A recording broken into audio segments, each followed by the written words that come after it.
saw her speak in 2014, I think, and she read out some of her poetry, and I was really inspired by it.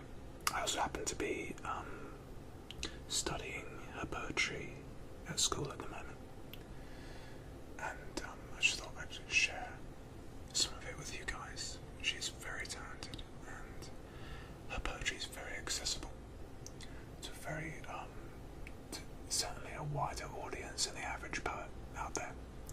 Her use of language is simple, but it's actually very effective, and she definitely gets her message across. So yeah, I'm going to start off with the first poem called The Scottish Prince.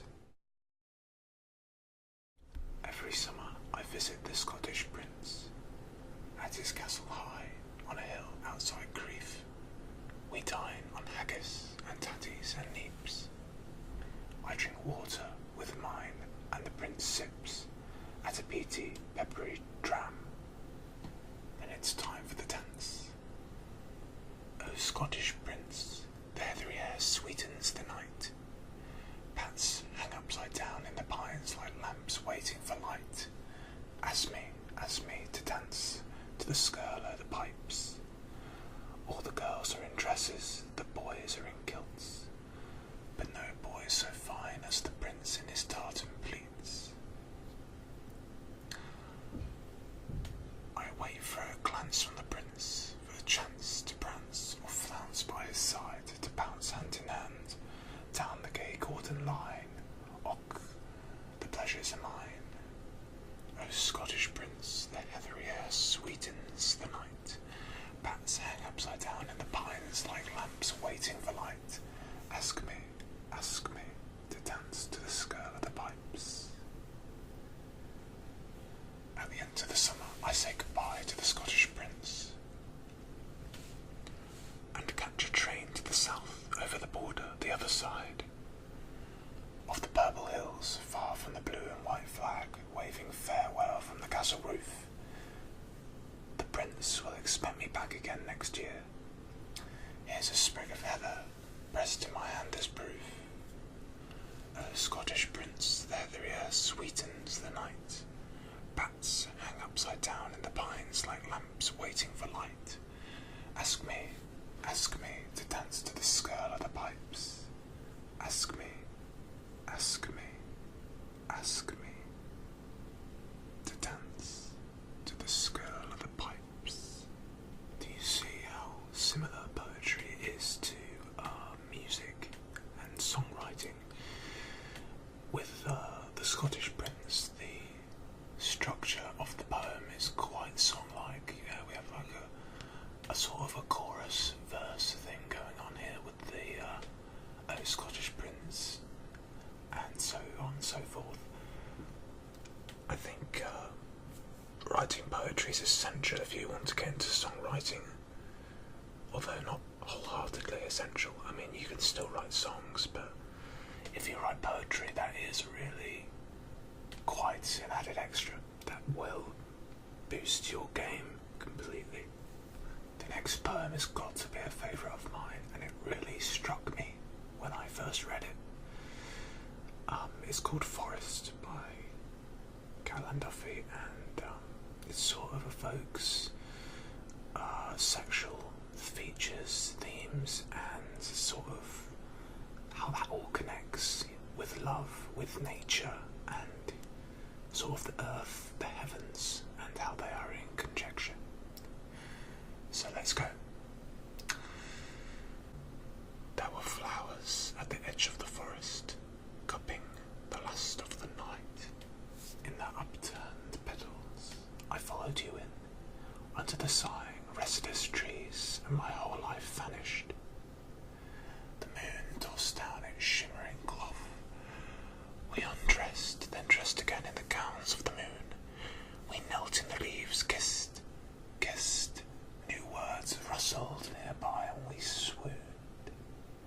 Didn't we? And didn't I see you rise and go deeper into the woods and follow you still, till even my childhood shrank to a glowworm of light, where those flowers darkened and closed? Thorns on my breasts, rain in my mouth, Lame on my bare feet, rough bark grazing my back, I moaned for them all. You stood waist deep in a stream pulling me in, so I swam. You were the water, the wind in the branches wringing their hands, the heavy, wet perfume of soil. I am there now, lost in the forest, dwarfed by the giant trees. Find me.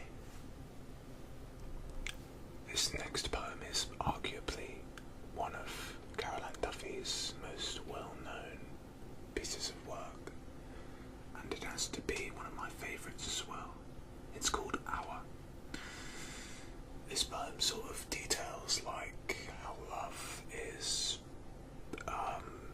subject to time and the limitations of time, and how love that we experience is always going to have a number put to it in the form of years, days, months, however you want to look at it.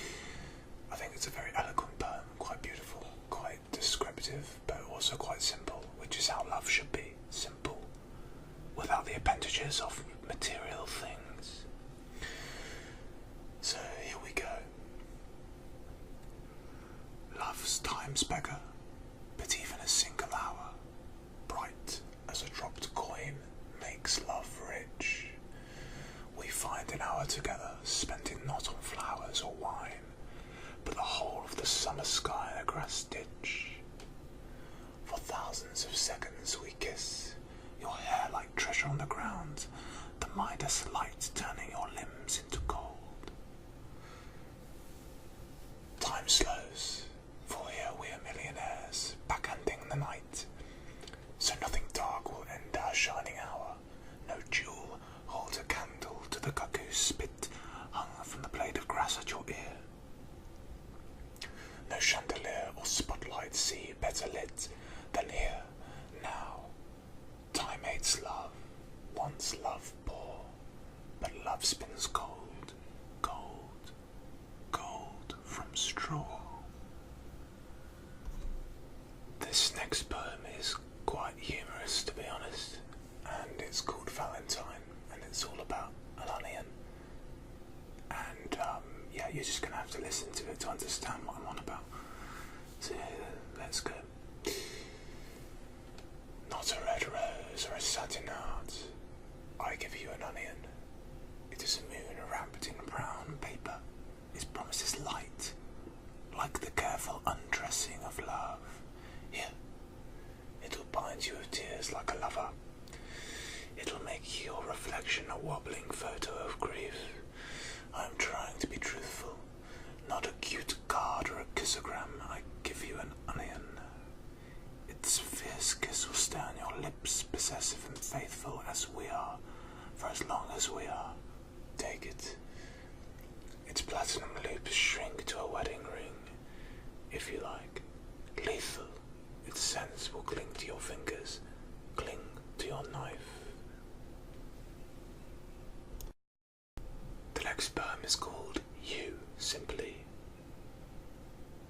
It's quite a powerful poem, very evocative, a lot of imagery involved, and just forget what I'm saying. I think what poetry is all about is just making what you will of it yourself, not what someone else tells you it is. So here we go.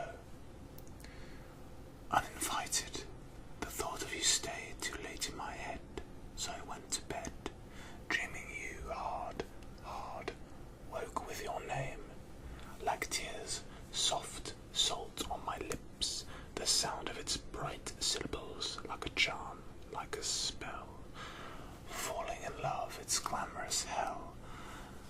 The crouched, parched heart like a tiger ready to kill, a flame's fierce licks under the skin, into my life larger than life, beautiful, you strolled in. I hid my ordinary days in the long grass of routine, in my camouflage rooms. You sprawled in my gaze, staring back from anyone's face, from the shape of a cloud,